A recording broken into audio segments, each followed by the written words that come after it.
ሰላም ጤና ስጥልን ውድ ሪፖርተር ተከታታዮች የሰዓቱን ዜናዎች ቀጥዬ ያሰማችኋለሁ። በቅድሚያም አርዕስተ ዜና። የቀድሞ በሶማሊያ የሰላም ማስከበር ተልዕኮ አዛዥ የነበሩት ሌተናል ጀነራል ጥጋቡ ይልማ የአማራ ክልል ፖሊስ ዋና አዛዥ ሆነው ተሹመዋል። የዓለም ባንክ ለኢትዮጵያ ባዘጋጀው አዲሱ የሀገር አጋርነት ማዕቀፍ ሰነድ በኢትዮጵያ የተጀመሩት የማክሮ ኢኮኖሚ ማሻሻያዎች የኢኮኖሚ መረጋጋትን ቢያመጡም አሁንም ጥልቅና ውስብስብ የሆኑ ኢኮኖሚያዊ፣ ፖለቲካዊና ተቋማዊ ስጋቶች መጋረጣቸውን አመላክቷል። ሌሎችንም ይዘናል። አብራችሁን ቆዩ።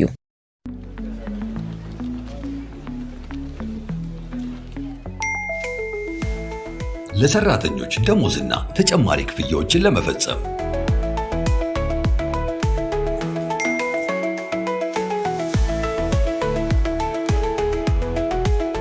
ከዶላር፣ ዩሮ እንዲሁም ፓውንድ አካውንቶ ወደሚፈልጉት አካውንት ገንዘብ ለማስተላለፍና ክፍያ ለመፈጸም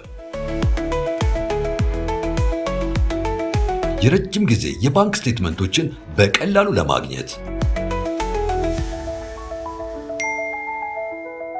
የበረራ ትኬትን ካሉበት ሆኖ ለመግዛት እንዲሁም ማረጋገጫ ደረሰኝን ለማግኘት በተጨማሪም የተለያዩ ድርጅቶች ክፍያዎች ለመፈጸም የኢትዮጵያ ንግድ ባንክን የኢንተርኔት ባንኪንግ አገልግሎት ሲመርጡ በየትኛውም ጊዜና ቦታ ፈጣን እንዲሁም ጥራት ያለው የኢንተርኔት ባንኪንግ አገልግሎት ለማግኘት ያስችላቸዋል። የኢትዮጵያ ንግድ ባንክ ሁሌም የሚተማመኑበት ባንክ።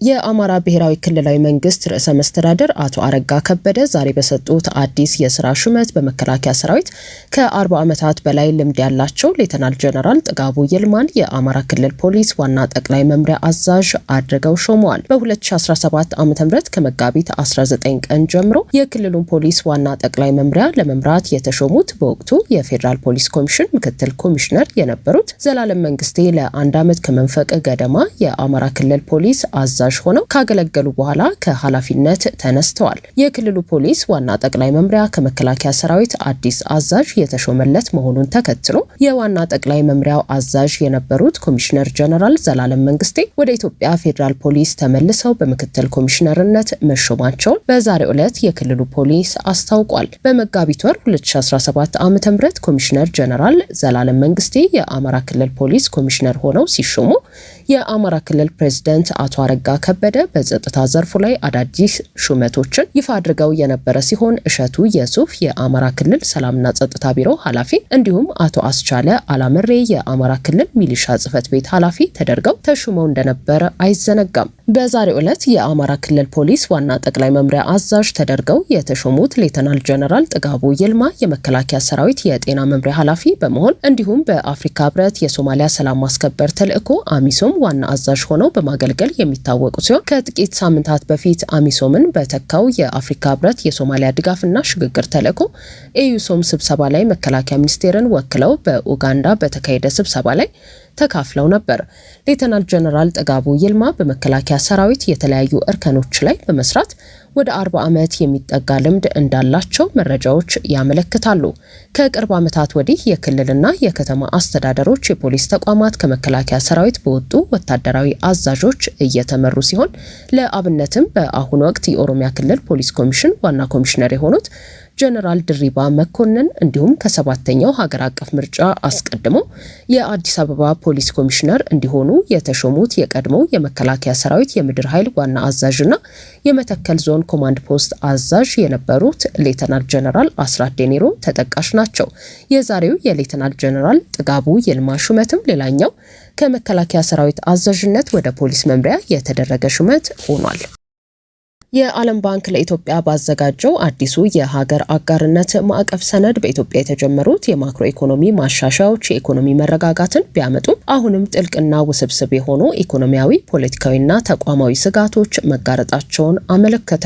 የኢትዮጵያ መንግስት ከ2 ዓመታት በፊት ተግባራዊ ያደረገው የማክሮ ኢኮኖሚ ማሻሻያ ፕሮግራም በሀገሪቱ ኢኮኖሚ ላይ አንጻራዊ መረጋጋትን ለመፍጠር አዎንታዊ አስተዋጽኦ ያበረከተ ቢሆንም የማሻሻያ ፕሮግራሙ ትግበራ በርካታ አደጋዎች የተደቀኑበት የሚመለከት መሆኑ ተመልክቷል። መዋቅራዊ ማሻሻያዎቹ በሚፈለገው ፍጥነትና ጊዜ አለመተግበር የኢኮኖሚ መረጋጋቱን ሊያደናቀፈው እንደሚችል ጠቅሶ በዓለም አቀፍ ደረጃ የሚከሰቱ ያልተጠበቁ የዋጋና የፋይናንስ መዛባቶች በሀገሪቱ ኢኮኖሚ ላይ ተጨማሪ ጫና እንደሚፈጥሩ ጠቁመዋል። በሀገሪቱ በርካታ አካባቢዎች ያሉ ግጭቶች በምርት ሂደት፣ በሸቀጦች አቅርቦትና በንግድ እንቅስቃሴዎች ላይ የሚያስከትሉት መስተጓጎል ከፍተኛ ስጋት ሆኖ መቀጠሉን የገለጸው ሰነዱ በህዝቡ ላይ የሚፈጠረው የዋጋ ንረት ጫናና የሚፈለገው መጠን ያለው የውጭ ምንዛሬ አቅርቦት አለመኖር ሌላው ፈተና እንደሆነ አመልክቷል። እነዚህን አደጋዎች ለመቀነስ በየደረጃው ከሚደረጉ የፖሊሲ ውይይቶች ባሻገር መንግስት የሪፎርም አጀንዳውን ሙሉ በሙሉ በባለቤትነት እንዲመራውና የዓለም ባንክ ከዓለም አቀፉ የገንዘብ ድርጅት IMF ጋር በመሆን በልዩ ልዩ የፋይናንስ ድጋፎች የማክሮ ኢኮኖሚ መረጋጋቱንና የመዋቅራዊ ሪፎርም ተግበራውን በቅንጅት እንደሚደግፉ ሰነዱ ያብራራል። በሌላ በኩል ብዙ ህዝብ የሚኖርባትና ባለብዙ ብሔር፣ ሃይማኖትና ቋንቋ የሆነችው ኢትዮጵያ የመንግስት አስተዳደር መዋቅርን እንዴት ማደራጀት እንደሚገባ በብሔራዊ አንድነት፣ በክልላዊ አስተዳደር፣ በውክልናና በአካታችነት መካከል ያለው ሚዛን በመጠበቅ ረገድ የረጅም ጊዜ ክርክሮችና ልዩነቶች ሲያጋጥሟት መቆየታቸውን የገለጸ ሲሆን ስር የሰደደ የፖለቲካ ፉክክር፣ የአገልግሎት አሰጣጥና የፖለቲካ ውክልና ቅሬታዎች ለአስከፊ የውስጥ ግጭቶች መንስኤ ሆነዋል ብሏል። በቅርቡ በሰሜኑ የሀገሪቱ ክፍል የተካሄደው ደም አፋሳሽ ጦርነት እንዲሁም በአማራና በኦሮሚያ ክልሎች በተለያዩ አካባቢዎች የተከሰቱት ግጭቶች የዚህ ጥልቅ ፖለቲካዊ ክፍተት ማሳያዎች መሆናቸውን የጠቆመው ይኸው ሪፖርት የፖለቲካና የጸጥታ አሁናዊ ሁኔታዎች ከከባድ የማክሮ ኢኮኖሚ ሽግግር፣ ከተደጋጋሚ የአየር ንብረት ለውጥ አደጋዎች፣ ከአካባቢያዊ አለመረጋጋቶች፣ ከድንበርና ተፈጥሮ ሀብት ፉክክር እንዲሁም ከጂኦፖለቲካዊና የተፈናቃዮች ጫና ጋር ተደራርበው ሀገሪቱን ለከፍተኛ አደጋ አጋልጠዋታል ብሏል። የዓለም ባንክ እንደገለጸው ሀገሪቱ ካጋጠሟት ፈተናዎች እንድትወጣ መንግስት የማክሮ ኢኮኖሚ ሪፎርሙን በግልጽነትና በተጠያቂነት መምራት እንዳለበት አሳስቧል። በተጨማሪም ዝቅተኛ ገቢ ያላቸውን የህብረተሰብ ክፍሎች ኑሮ የሚያቀሉ የሴፍቲኔት ፕሮግራሞችን ማስፋፋት፣ የታክስ ስርዓት ማሻሻያዎችን ማድረግና ዘላቂ ሰላም ለማስፈን አካታች የፖለቲካ ውይይቶችና የሀገራዊ ምክክር ሂደቶች መጠናከር እንዳለባቸው አስምሮበታል። በትግራይ ክልል ከ100 በላይ ቀበሌዎች የረሃብ ስጋት መጋረጡን የተባበሩት መንግስታት ድርጅት አስታወቀ። ፖለቲካዊ ልዩነቶች በውይይት ተፈተው ህዝቡ ላይ ትኩረት እንዲደረግም ጠይቀዋል። በትግራይ ክልል በሚገኙ 148 ቀበሌዎች ውስጥ እስካሁን ዝናብ ባለመጣሉ ምክንያት አስከፊ የተባለ የድርቅ ሁኔታና የከፋ የምግብ እጥረት መከሰቱን የተባበሩት መንግስታት ድርጅት የሰብአዊ ድጋፍ ማስተባበሪያ የኢትዮጵያ ተወካይ ዶክተር ኦዞኒያ ኦጄሎ አስታውቀዋል። ተወካዩ በክልሉ ከተለያዩ ባለድርሻ አካላት ጋር ያደረጉትን ውይይት አስመልክተው በሰጡት መግለጫ ድርቁ በኤልኒኖ ክስተት ምክንያት ይበልጥ ተባብሶ መቀጠሉንና በክልሉ ብቻ ሳይሆን በሌሎች የሀገሪቱ ክፍሎችም ከፍተኛ የምግብ ዋስትና እጦት ችግር ማስከተሉን ገልጸዋል። በክልሉ ባሉ 148 ቀበሌዎች እስካሁን ምንም አይነት ዝናብ ያልጣለ ሲሆን ይህም ለአካባቢው ማህበረሰብ አስከፊ የኢኮኖሚና የማህበራዊ ቀውስ ደቅኗል ነው ያሉት። የትግራይ ህዝብ ጦርነት እንደማይፈልግና ያለውን ውጥረት የማርገብ የፖለቲካ አካላትም በውይይት የጋራ መግባባት ላይ እንዲደርሱ የመሻት ፍላጎት እንዳለው ገልጸው በአካባቢው ያለው ተደጋጋሚ ውጥረትና አለመረጋጋት ማህበረሰቡ በኢኮኖሚውና በማህበራዊ ህይወቱ ላይ ትኩረት እንዳያደርግ እንቅፋት ሆኖበታል ብለዋል።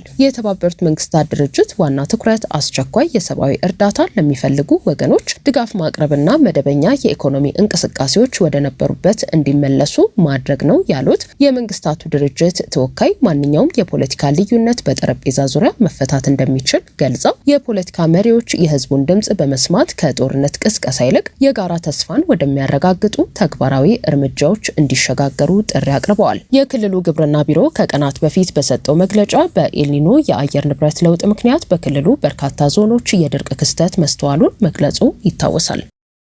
ውድ ሪፖርተር ተከታታዮች የሰዓቱ ዜናዎቻችን እነዚህ ነበሩ። ስላደመጣችሁን ከልብ እናመሰግናለን።